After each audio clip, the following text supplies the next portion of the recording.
Good evening, Baguio. Good evening, Philippines. Welcome to another episode of our podcast, The Law Will Get Us Through. This is your Manang Lucy of Baguio Chronicle. And as always, with me is my partner, Attorney Emily Balungay. Yes. So, Attorney? good evening, friends, ladies and gentlemen. Naimbag ni Rabi kada tayo amin dito'y Cordillera. Isang magandang gabi po para sa ating lahat. Attorney, yung nakaraan ay napag-usapan natin ang marriage, ano? So, marriage is a contract. At ano ba yung mga legal remedies when a marriage goes wrong? So, in continuity of our previous discussion, may questions tayo ngayon about divorce, no? Alam nating lahat na itong batas na patungkol sa divorce ay hindi pa aprobado. Although may mga proposals na in Congress yata. Ano po? Yes. Okay, so attorney, ano nga ba yung mga provisions sa divorce na yan? At bakit may mga instances na mukhang i-recognize yata, no? Okay, pag pinag-uusapan po kasi natin ang topic na divorce, since wala po tayong divorce na batas dito sa Pilipinas, we can refer to Article 15 of the Civil Code of the Philippines. Ano po yung naririto? Narito po kasi yung tinatawag natin na nationality principle or the nationality rule. Ang sinasabi po ng Article 15 na Civil Code na ito ay laws relating to family rights and duties or to the status, condition, or legal capacity of persons are binding on the persons even though they are living abroad. Okay? So, ibig pong sabihin nito, they are binding on Filipino citizens even though they are living abroad. So, since here in the Philippines, divorce is not allowed, if you are a Filipino, even if you go abroad, this nationality rule will follow you. So since here, you cannot divorce your spouse, even if you go abroad, you also cannot divorce your spouse abroad. Kahit pa sa bansa na yan ay allowed ang divorce. Bakit? Dahil nga sa ating tinatawag na nationality rule or nationality principle. Okay, in particular, okay, pag sinabi kasi natin na laws relating to family rights and duties, okay, so unahin natin itong family rights and duties are binding on Filipino citizens even though they are living abroad. So ano yung mga rights and duties of spouses? They have the duty to support each other. They have the duty to remain faithful and loyal to one another. Okay, they have the duty to support their children. Okay, so that is their duty while they are here in the Philippines under the family code.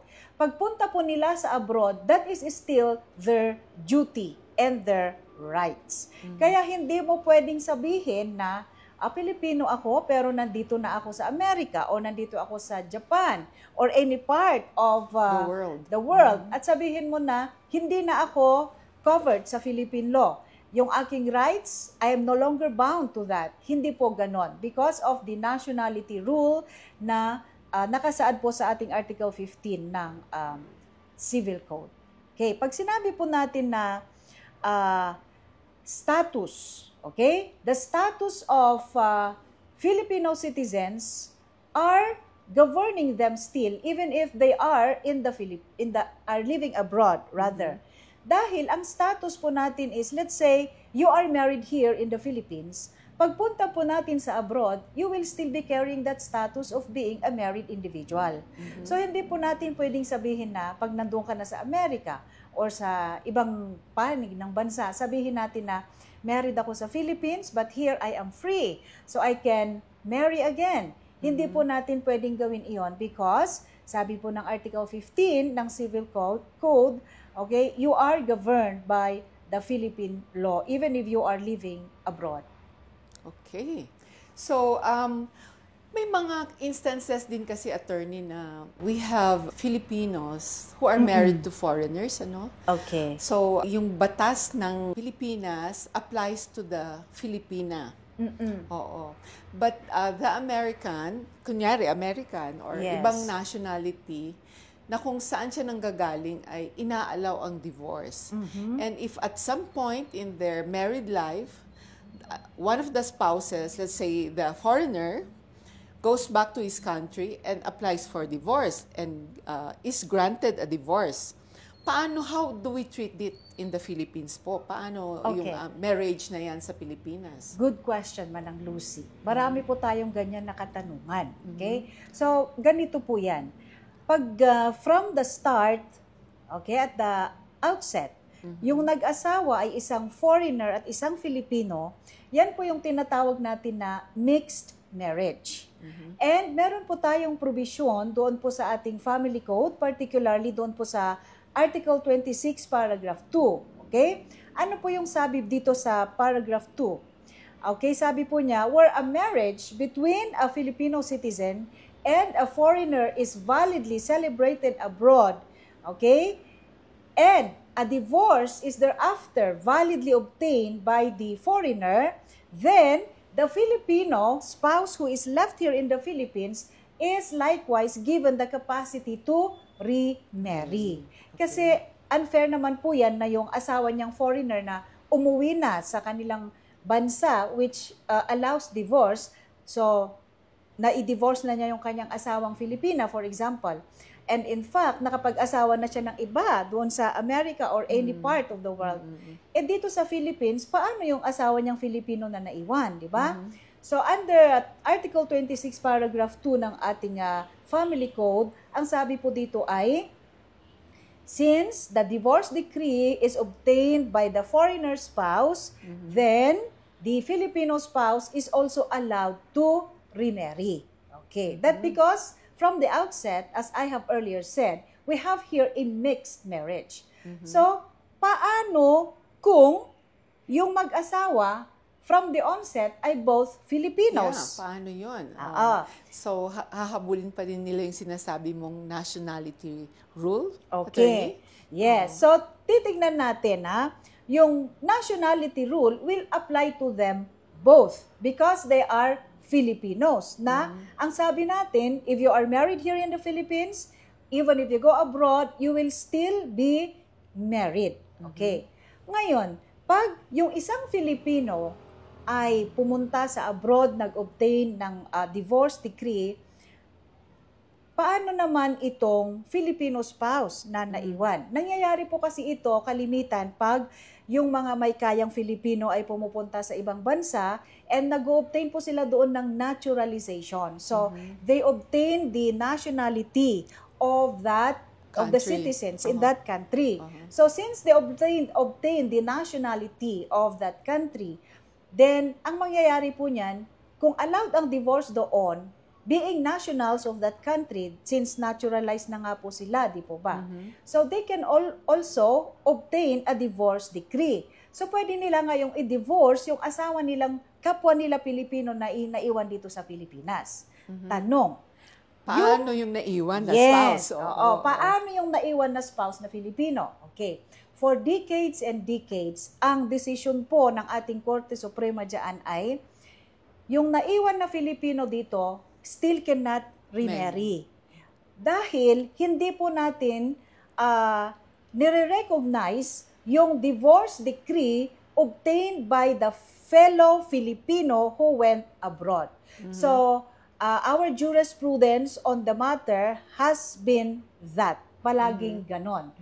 Pero dahil nga sa nakikita natin, no, lalo na itong mga later years na marami na yung ganitong sitwasyon, so it's really absurd na because of the nationality principle under Article 15, we do not allow divorce, but take note, yung Filipino na asawa na nakapag-naturalize abroad at nakapag-asawa na ng iba, pero yung asawa niya sa Philippines na naiwan is still tied to that marriage which exists in paper only. So, dahil po sa maraming kasong ganyan ang nangyayari, nag-iba po, okay? Meron po tayong, there is a change in the spectrum on the matter, no? On the laws here in the Philippines na ang ganito po, Nagkaroon tayo noong 2005, kaso po ito, okay, the Orbisido case, at sabi po doon ng Supreme Court na ganito, even if the divorce decree is obtained by the Filipino who obtained a naturalization abroad, we shall also allow the Filipino spouse who is left here in the Philippines. Bakit ganon? Dahil sabi ng Korte Suprema, this leads to an absurd situation where the other spouse is already married to another, and the other Filipina spouse here who is left in the Philippines is still tied to that marriage. So, pangit po kasi ang kinalabasan yan kasi ganito po yan ang realidad. Yung asawa niyang nag-abroad, may asawa ng iba. Siya na nandito sa Philippines, hindi siya makapag-asawa dahil nga hindi nire-recognize ng ating batas yung divorce. Pero, most often than not, nakikipagrelasyon na yan sa iba. So, ang resulta niyan, nagkakaroon ng immorality. And then, the children who are conceived out of such relationship are born as illegitimate children. So, sabi ng Supreme Court, hindi yata maganda ito. So, they revisited the provision of Article 26, Paragraph 2 of the Family Code. And then, doon sa kaso ni Orbisido, yun ang sabi po ng Supreme Court doon na, it doesn't matter. It is inconsequential whether the divorce decree was obtained by a foreigner spouse or a fellow Filipino spouse abroad because the effect is the same. The Filipino spouse, yes, who is here in the Philippines, loses a spouse. And he or she is already or have lost the spouse. So sabi ng Supreme Court doon, we shall now allow the Filipino who is left here in the Philippines to remarry also. Okay. And then later, in 2018, meron po tayo yung kaso ni Manalo versus Republic. Okay? At dito, binigyang diin ng Korte Suprema ang panibagong jurisprudence, okay, on the matter. So, ang jurisprudence na po natin on the matter is ganito. Okay? Ang sabi ng Supreme Court dito sa Republic versus Manalo, ang sabi nila, the application of Article 15 of the Civil Code is not absolute and unbending, but it should be reconciled with the constitutional provision on equal protection under the law. Kasi kung titingnan natin yung Article 26, Paragraph 2, kung ia-apply lang natin iyon sa mixed marriage at hindi natin ia-apply iyon sa mga Filipino na mag-asawa, actually, we are discriminating our fellow Filipinos because parang may advantage pa yung foreigner, ano? Yes, tama. Parang may advantage yung foreigner. So sabi ng Supreme Court dito sa case po ni Manalo na ito, we will now allow the Filipino spouse, whether he or she, kasi pwede namang ang nag-abroad na nag-obtain ng naturalization is the wife at ang naiwan dito ay yung husband. Oo. So, yung spouse na naiwan dito sa Philippines, he can also remarry. Ganun na po yung ating batas on the matter. So, titingnan po natin, Article 15, the Nationality Rule, Article 26, Paragraph 2 of the Family Code.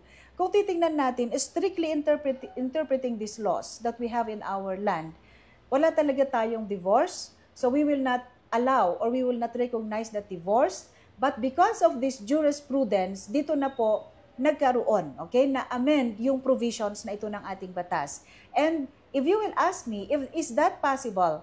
Yes, because sabi nga po natin, jurisprudence, okay, the decided cases by the Supreme Court, they form part of the law of the land. Ganun po siya. So, pwede na po, okay? So, ulit natin for clarity, even if the divorce decree was obtained by the Filipino spouse who went abroad and obtained a naturalization, the Filipino spouse who is left here in the Philippines is also allowed to remarry. That is pursuant to the decision of the Supreme Court in the case of Orbisido III in 2005, which was emphasized in the case of Republic versus Manalo in 2018. Yeah. So, hearing that now, responsive din pala ang mga batas natin, ano, attorney? Yes. Hindi sila unbending.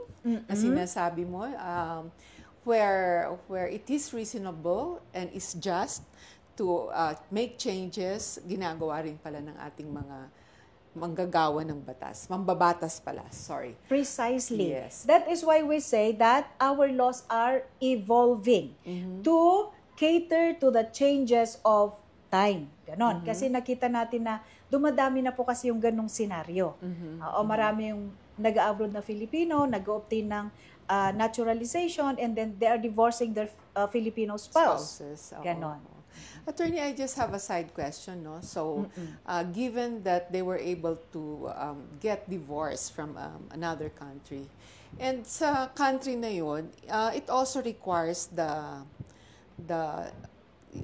spouse who initiated the divorce to provide alimony, di ba? Parang continued support to the children, especially minors. Yes. So that will be carried out also ba in that situation, attorney? Yes, because actually, pagka ganun na naka-obtain yung Filipino spouse ng divorce decree, meron pong mga requirements yan na document na isasubmit.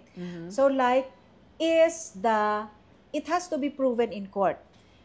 Kasi yung Filipino spouse na nag-obtain ng divorce decree abroad, he has to prove that in that foreign country, divorce is indeed allowed. Magsasubmit siya ng certification ng divorce na na-obtain nila doon. And then ano yung law ng foreign country na yon on divorce. So marami ring kailangang i-prove. So kung ano yung mga nandoon na batas, then he has also to comply because it is by the law of that country that he was able to obtain divorce.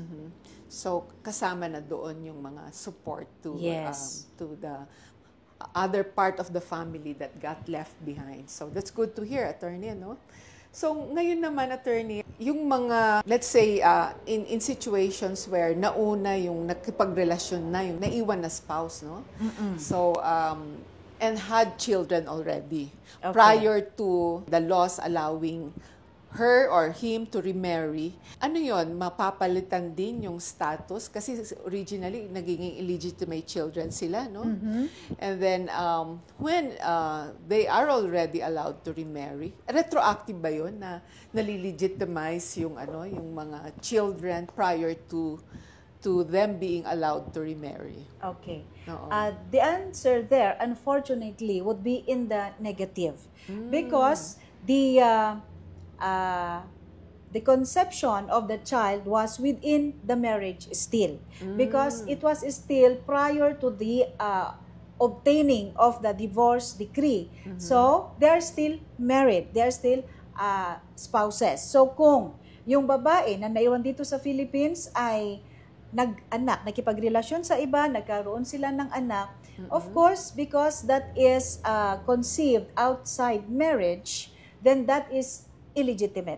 That is the status of the children.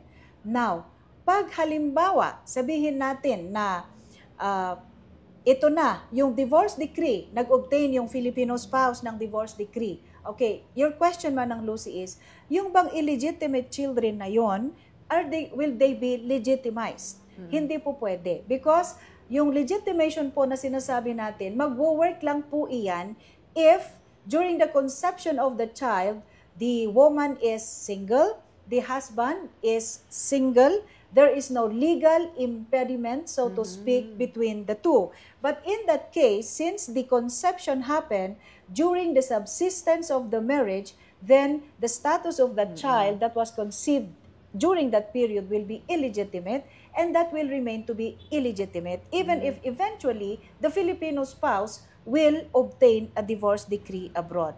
But it will be a different story if the conception of this spouse here in the Philippines, okay, was after the decree of divorce. Kasi by that, ibig sabihin, wala na yung marriage. Severe na yung kanilang marriage ban. So, iba pong usapan yon.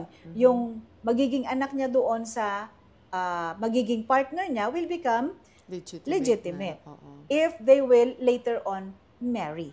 Okay. So it is better, ito no, parang unsolicited advice. Pero marami po kasi akong clients na pumupunta sa office na very complicated yung ganyang relationship, yung situation dahil ganun nga, let's say, hindi pa nasisevere yung kanilang marriage, nakikipagrelasyon na yung babae, nakikipagrelasyon yung lalaki. So, it really complicates matters. So, ganito ang advice ko. If your marriage is really not working and it's no longer reparable, then you have to obtain either annulment or nullity. Ganon. Para po malegalize yung inyong paghihiwalay, and then when you enter now into a second relationship, that is already legal in order to avoid complications. Kasi sabi nga natin, and we reiterate it, ang nagsasuffer po kasi dito ay yung mga Bata. children. Yeah. So true. Oo. So going back, attorney, to the yung case ng Manalo versus the Republic, how does the nationality principle of the Civil Code, how can they reconcile, no? Paano ito i-reconcile sa nationality principle? Okay.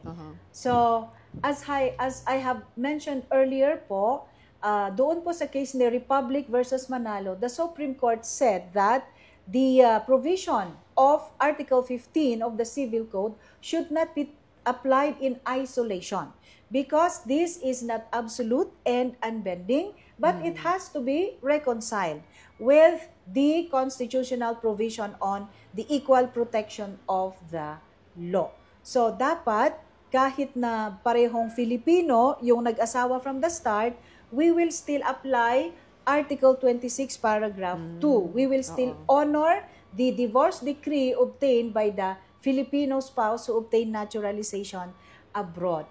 Because this is to address the absurd situation where, sabi nga po natin, the spouse who is left here in the Philippines is left married to someone who is already married to another. So it is actually a remedy to the residual effect of the divorce decree that was obtained by the Filipino spouse. Overseas, abroad, ano po. Ngayon naman po, nauuso po ngayon yung well, it's not accepted in our country, but some countries overseas ay tinatanggap na yung same-sex marriage. Well, may moral implications talaga. I mean, even separation, I don't know if it's consistent with how the churches view marriage and divorce, no? But even our law does not accept same-sex marriage. Paano po naman yun sa atin? Can we explain that, attorney, why it's not allowed in our Philippine laws? Yeah. Siguro po para maliwanagan yung ating mga tagapakinig na or nanunood sa atin ngayon ay bakit nga ba hindi natin ina-allow dito? Unang-una po kasi, kung titingnan po natin yung ating family code, okay, Article 1, the definition of marriage states that marriage is a special union of permanent, it is a contract of permanent union between a male and a female. Yeah. So doon pa lang, makikita mo na it's a special contract of permanent union between a man and a woman. So that means only a man and a woman can marry.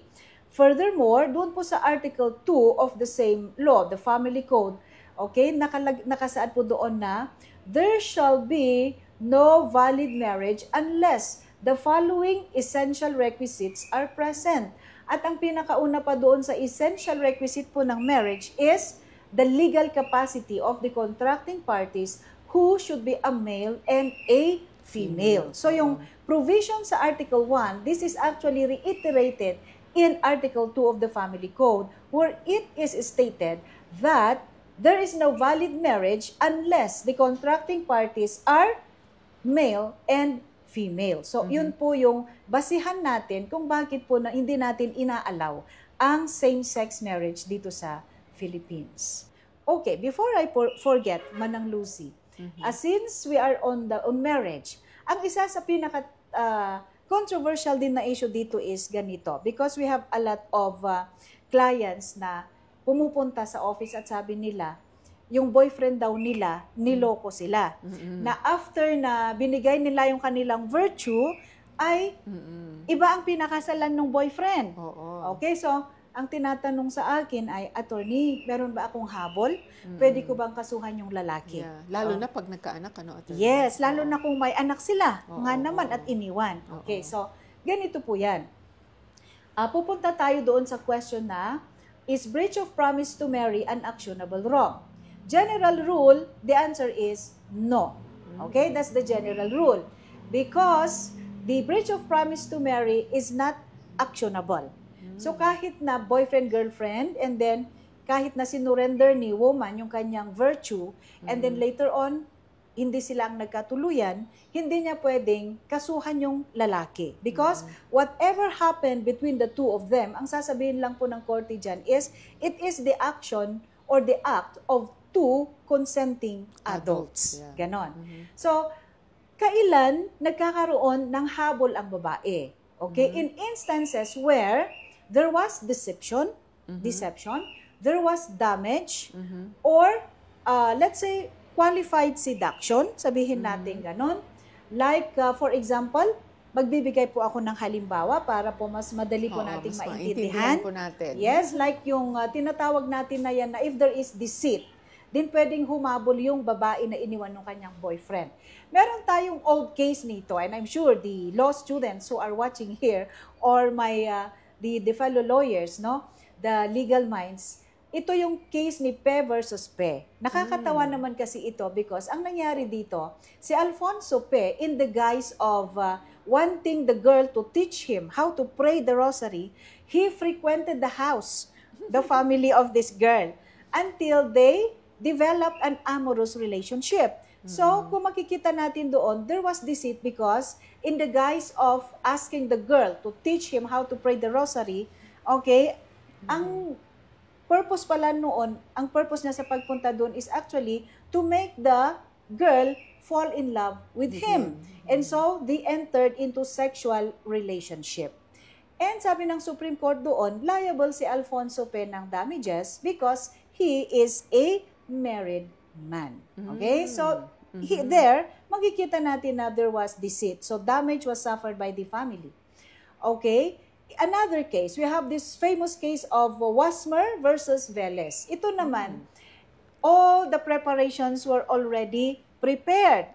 So, for a wedding. For a wedding. So, they already obtained the marriage license. They already hired all the caterers, the bridal trousseau, and everything. They were already able to distribute the invitations. Everything was already prepared for the man just to walk out 2 days before the marriage. Ganon. So dito, ang sabi din ng ating Korte Suprema ay hindi naman ito pwede. Hindi lang ito normal na breach of promise to marry.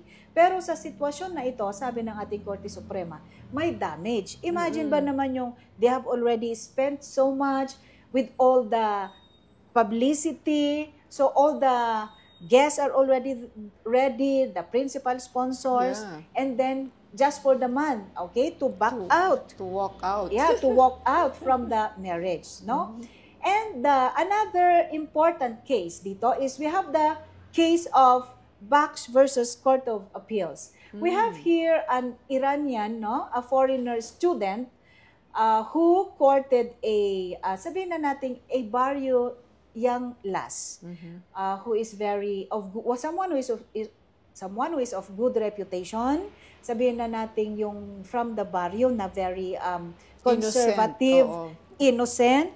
Okay, and then this medical student courted her, and then he promised her that he will marry her. So because of that promise to marry, which became the very proximate cause why the girl surrendered her virtue, and then later on, nalaman nitong babae na meron naman palang ibang asawa itong lalaki sa ibang lugar. Dito rin sa Philippines.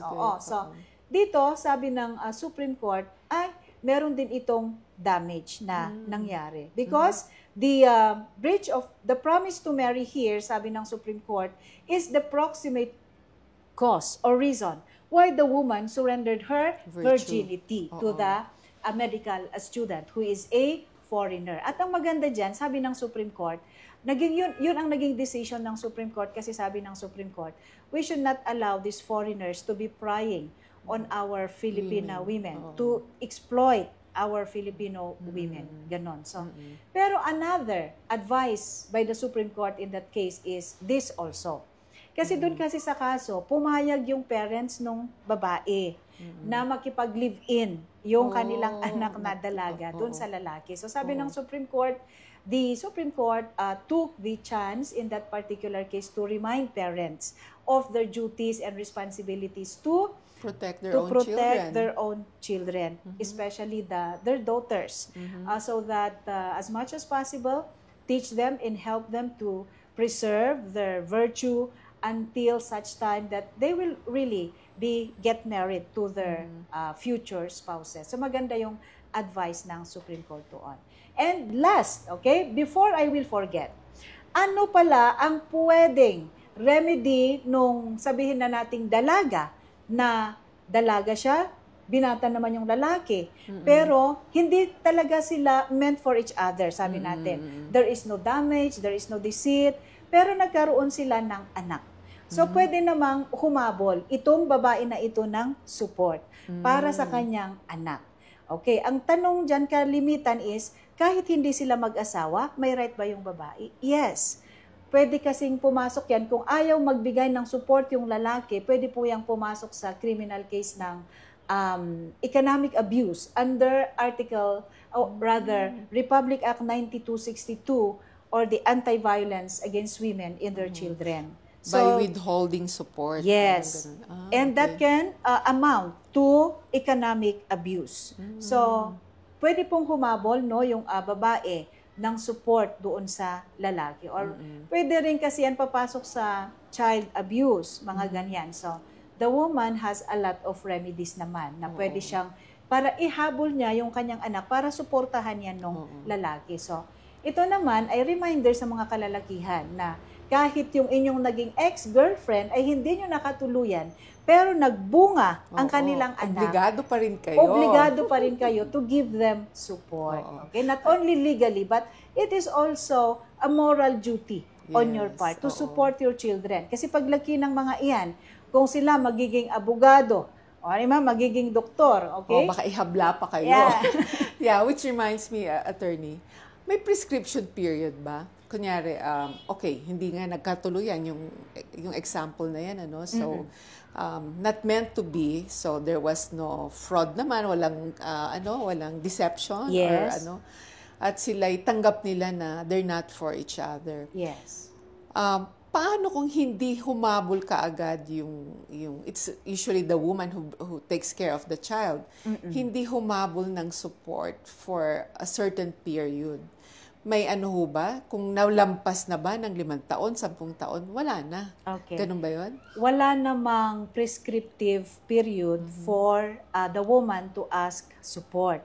Kasi karamihan dyan, yung mga ladies who are into that situation, sa mga unang taon, medyo hesitant pa yan to come out to the open because they do not like to expose their past experience, ganyan. And then later on, lalo na pag mag-aaral na lang yung bata, ma-realize nila na hindi ko pala kaya. Yes, kailangan ko pala na may kaagapay ako sa aral ng aking anak. So, doon lang nila naiisip na humabol sa kanilang mga naging ex-boyfriend, mga ganyan. And that is still allowed. Yeah. But going back again to same area of discussion, yung support. Sabi nga natin na tanggap na yung yung batas natin na if a spouse has been granted divorce overseas at saka i-allow na rin itong naiwan na spouse na mag-remarry, yung support ng children between the divorced couple, paano yung support nila? Will they be also, pwede bang habulin or may prescriptive period din ho ba? O kagaya nung nasabi nyo kanina, wala naman? Actually kasi, pag may divorce decree at ang ano dyan is magfa-file ngayon yung Filipino spouse who is left here for a petition for the recognition of the divorce decree sa ating Philippine courts. Ganyan. Okay. So, doon pa lang, maaayos na yung mga bagay-bagay na yan when it comes to the support of the children, yung mga ganyan. Okay, so paano kung, let's jump into another situation. Meron na yan, okay? Na-settle na nila yung support ng mga bata. Later on, the wife who is already divorced, dahil na-recognize na yung divorce na na-obtain ng kanyang spouse, will enter now into another marriage. Oo, parang ganon. So, syempre, the husband in the second marriage, will he or is he obliged to support the child? The child from the previous marriage. Yeah, from the previous marriage. Yung mga ganyan, no? So, itong mga bagay-bagay na ito when it comes to support and when it comes to property relations between the spouses, since ito ay isang mahaba-habang talakayin, ito po ang ating pag-uusapan sa ating mga susunod na kabanata. Dito po sa ating podcast, The Law Will Get You Through. Okay. So again, salamat po sa inyong lahat na nakinig hanggang sa puntong ito. Sana ho ay patuloy po tayong subaybayan ang mga parating pang talakayan tungkol sa nabanggit ni Attorney kanina, yung topic na susunod sa mga support at saka inheritance, mga mana, kasi kuminsan doon nagkakatalo po, no? So again, maraming salamat and thank you, Attorney. Good evening sa inyong lahat. Magandang gabi sa ating lahat. See you in our next podcast.